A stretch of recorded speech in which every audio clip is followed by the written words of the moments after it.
Hello guys, welcome back to my YouTube channel. আজ আমি রান্না করতে চলেছি কুলেখাড়া শাক। কুলেখাড়া শাক অনেক উপকারী চোখের নিয়ে, রক্ত নিয়ে।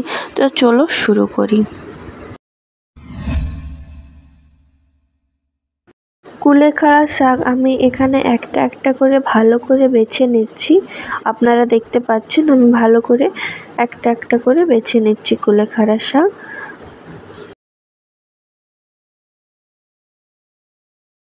আমার এখানে বাছা হয়ে গেছে, তো আমি এগুলো সব ভালো করে ধুয়ে নেব।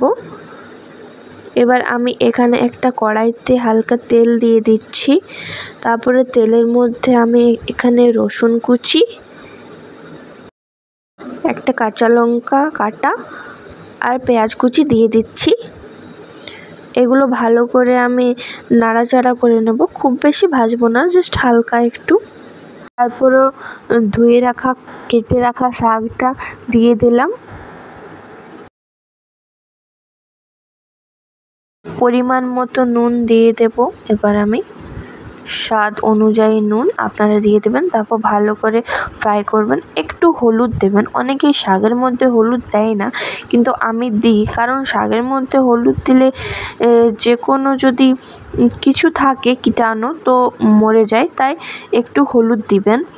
তারপরে ভালো করে আমি এখানে ভেজে নিয়েছি।